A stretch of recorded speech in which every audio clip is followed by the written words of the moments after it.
Hello बच्चों। तो आज का हमारा सेशन होने वाला है जीव विज्ञान यानी बायोलॉजी, मादा जनन तंत्र। तो आज हम लोग जानकारी प्राप्त करेंगे मादा जनन तंत्र के बारे में कि मादा जनन तंत्र क्या होता है, इसकी संरचना और कार्यविधि के बारे में जानेंगे। यदि आप चैनल पर नए हो तो चैनल को लाइक, शेयर एंड सब्सक्राइब कर लें, क्योंकि इस प्रकार के जो है सो बहुत सारे free of cost study package आप तक पहुंचते रहें निरंतर रूप से। तो हम आज देखते हैं कि ये खास करके क्लास 10th वाले बच्चों के लिए यह एक महत्वपूर्ण प्रश्न आता है। आपके एग्ज़ाम में, बोर्ड एग्ज़ाम में भी यह प्रश्न आता है कि मादा जनन तंत्र की कार्यविधि और संरचना को बतावें, और यह प्रश्न आपका पूरे 5 नंबर का होता है। तो देखते हैं आज हम लोग जो है मादा जनन तंत्र क्या होता है और इसकी कार्यविधि क्या होता है, इसके बारे में हम प्रत्येक मादा जनन अंग को जो है सो बारी बारी से हम जानेंगे कि क्या होता है, इसकी संरचना और उसकी कार्य क्या होता है, प्रत्येक को बारी बारी से हम समझेंगे। तो देखते हैं, ये हमारा संरचना जो आप देख पा रहे हैं, ये संरचना आपका जो है सो ये मादा जनन तंत्र है। ये मादा जनन तंत्र है क्योंकि आप जानते हैं कि जनन एक जो है सो जीवों में होने वाली एक महत्वपूर्ण जैविक क्रिया होता है। इस जैविक क्रिया के बिना यानी जनन के बिना हमारा सृष्टि का विकास होना ही असंभव है। सृष्टि का विकास यानी कि सृष्टि की निरंतरता बनाए रखने के लिए जनन कार्य बहुत अति आवश्यक होता है। इसलिए हमारे जो है सो शरीर में जनन स्वास्थ्य यानी कि जनन अंग के बारे में जानकारी प्राप्त करना भी अधिक महत्वपूर्ण होता है।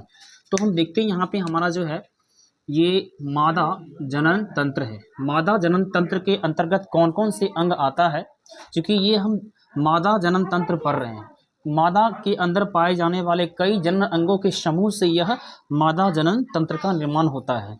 तो सबसे पहले हम देखते हैं कि यहाँ पे आपका जो है ये फाइलोपियन नलिका हो गया, ये आपका दोनों साइड से दाएं बाएं आपका अंडाशय हो गया।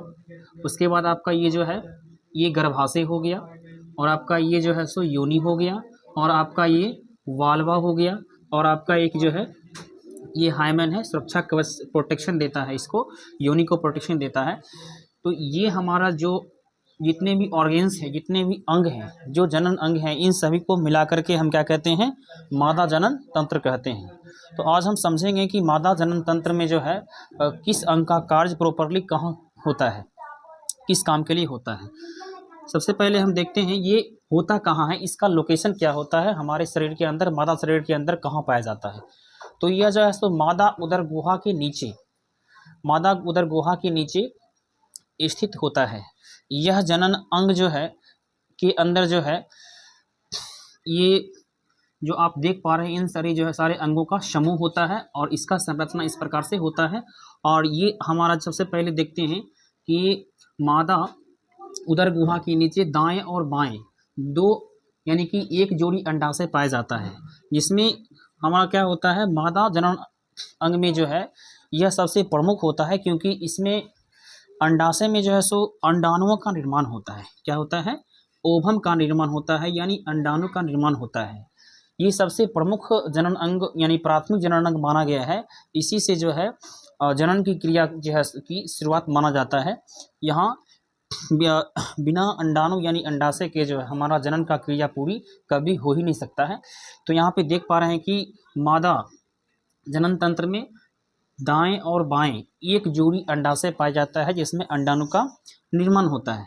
यह जो है उसके बाद आप देख पा रहे हैं कि इसमें इसके ऊपर दोनों अंडाशय को जोड़ने वाली एक मांसल नलिकाकार संरचना होता है, जिसको हम कहते हैं फैलोपियन ट्यूब कहते हैं। ये फैलोपियन ट्यूब का मुख्य कार्य होता है मादा अंडाशय से निकलने वाले अंडाणु को निषेचन करवाना, यानी कि फर्टिलाइजेशन करवाना। जब मादा अंडाशय से एक परिपक्व अंडाणु बाहर आता है तो वह फैलोपियन नलिका में ही आता है, और फैलोपियन नलिका में ही जो है इसका फर्टिलाइजेशन होता है, यानी कि निषेचन होता है। और निषेचन के बाद जायगोट का निर्माण होता है, और वह पुनः जायगोट जो है गर्भाशय में स्थापित होता है, जिससे शिशु का निर्माण होता है। तो उसके बाद देखते हैं गर्भाशय। गर्भाशय जो है मादा उदर गुहा के नीचे एक नाशपाती के आकार की संरचना होता है, जिसमें फर्टिलाइजेशन के बाद, अंडाणुओं के निषेचन के बाद जायगोट का प्लांटेशन होता है, यानी कि जायगोट का प्रत्यारोपण, भ्रूण का प्रत्यारोपण उसमें होता है और इसमें भ्रूण पलता है जिससे शिशु का निर्माण होता है। उसके बाद हम देखते हैं योनि। योनि क्या होता है? योनि जो है सो मादा जनन तंत्र का एक बाह्य भाग में पाए जाने वाली एक नलिकाकार संरचना होता है, एक नलिकाकार संरचना होता है जिसके द्वारा जो है ये शुक्राणु जो है सो प्रवेश करता है। और सबसे उसके बाद देखते हैं ये बालवा है। बालवा क्या होता है? बालवा जो है सो ये मादा जनन तंत्र के सबसे बाहरी छिद्र होता है, जो मादा जनन तंत्र के अंदर पाए जाने वाले जो भी जनन अंग हैं उसे इन्फेक्शन से बचाता है या अन्य प्रकार के जो है प्रोटेक्शन देता है, सुरक्षा प्रदान करता है।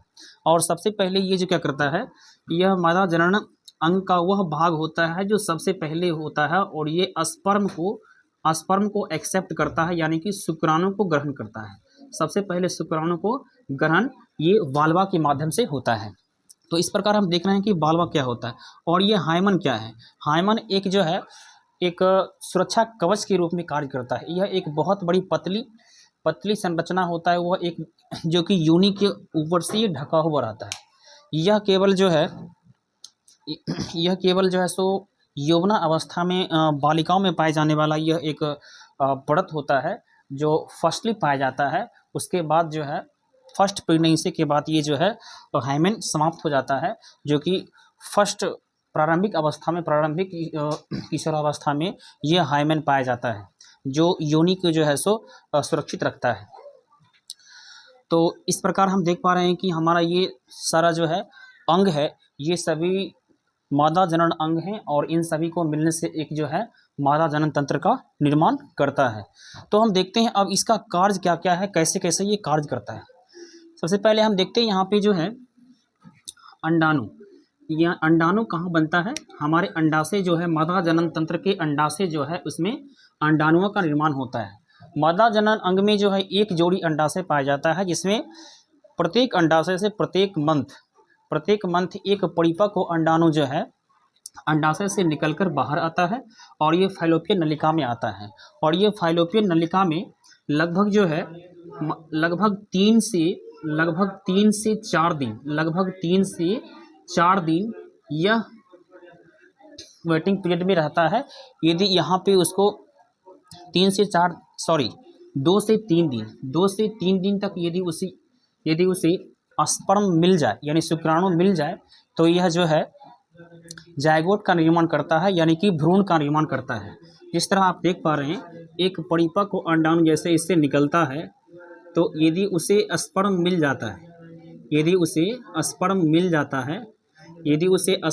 जाता है तो स्पर्म मिलने के बाद ये भ्रूण का निर्माण करता है। क्या करता है? ये भ्रूण का निर्माण करता है और ये भ्रूण जो है मादा के गर्भाशय में जाकर प्रत्यारोपण हो जाता है और इससे शिशु का विकास हो जाता है।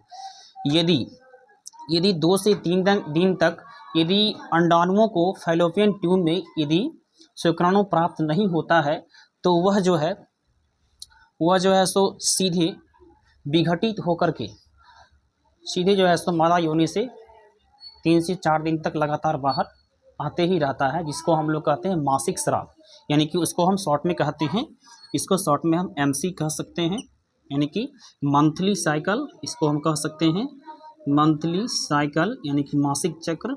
ये हमारे जो है यह चक्र जो है सो लगभग एक चक्र पूरा होने में 28 दिन लगता है, क्योंकि एक परिपक्व अंडाणु जो है 28 दिन के अंतराल पर जो है ये बारी से दोनों अंडाशय से एक महीने करके बारी से बाहर निकलता है। तो एक परिपक्व अंडाणु को निकलने में 28 दिन का समय लगता है, जिसमें कि 14 दिन जो है उसको जो है शुक्राणु प्राप्त करने या फिर उसके बिगड़ने में या फिर उसके जो है विघटित होकर बाहर निकलने में, जबकि 14 दिन का समय उसको जो है बनने में लग जाता है, जिसके कारण पूरे 28 दिन का जो है एक चक्र हो जाता है, जिस चक्र को हम मासिक स्राव कहते हैं, MCV कहते हैं। तो यहाँ हम देख रहे हैं कि ये हमारा जो है फैलोपियन ट्यूब है। यहाँ पे हमारा मेरा फर्टिलाइजेशन, जैसे कि देखते हैं कि मादा जनन तंत्र में यहाँ पे फर्टिलाइजेशन होता है। यदि फर्टिलाइजेशन नहीं होता है तो फिर उसका विघटन होकर के जो है बाहर आ जाता है, जिसको हम मासिक चक्र के नाम से जानते हैं। तो इसके बाद देखते हैं इसमें कि मादा जनन अंग, कभी कभी ऐसा होता है कि दोनों रेयर अवस्था में, रेयर केस में जो है कभी कभी जो है सो दोनों अंडाशय से जो है सो कभी एक एक अंडाणु निकल जाता है। इस कंडीशन में एक बार में जब 2 अंडाणु फर्टिलाइजेशन हो जाता है, 2 अंडाणुओं का निषेचन हो जाता है, तो उस कंडीशन में जो है 2 भ्रूण बन जाता है। और उस कंडीशन में होता क्या है कि जुड़वा बच्चा पैदा होने की अधिक संभावनाएं बनी रहती है और हो जाता है। तो क्योंकि जब भी मेल का जो स्पर्म आता है वो लगभग जो है लाखों की संख्या में आता है।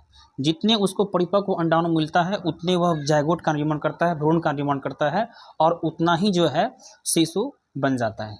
तो इसलिए जो है सो कभी कभी एक ही मंथ में यदि दोनों अंडाशय से यदि अंडाणु बाहर आ जाता है तो उस कंडीशन में क्या होता है कि जुड़वा बच्चा होने की संभावनाएं बहुत ज़्यादा बढ़ जाता है। तो आप इस तरह से देख पा रहे हैं कि यहाँ से जो है मानव जनन तंत्र का क्रिया पूरी होती है, और ये अलग अलग जो है अलग अलग अवस्था में ये अलग अलग कार्य के लिए एलिजिबल होता है, योग्य होता है। देखते यहाँ पे जो यह सबसे पहले यह जनन तंत्र कार्य करना आरंभ करता है लगभग जो है 12 से 13 वर्ष की अवस्था में। 12 से 13 वर्ष की अवस्था में जो है अंडोत्सर्ग जो है होना आरंभ हो जाता है। यानी कि अंडोत्सर्ग कहने का मतलब ये है कि वह क्रिया जिसमें मादा अंडाशय से एक परिपक्व अंडाणु जब फाइलोपियन नलिका में आता है तो इस क्रिया को अंडोत्सर्ग कहते हैं, जो क्रिया लगभग जो 28 से 32 दिन के अंतराल पे होता है, और जिसको हम जो है सो एक परिपक्व अंडाणु निकलता है, जिससे क्या होता है गर्भधारण संभव हो पाता है। इस प्रकार हम कह सकते हैं कि किसी भी जो है किसी भी मादा के लिए या किसी भी व्यक्ति के लिए यह जनन का कार्य अति आवश्यक होता है। बिना जनन के कार्य किए यह सृष्टि का विकास संभव ही नहीं होता है। तो इस तरह से हम देख पा रहे हैं कि मेरा ये जो है सो जनन की क्रियाएं जो है संपन्न होता है। धन्यवाद।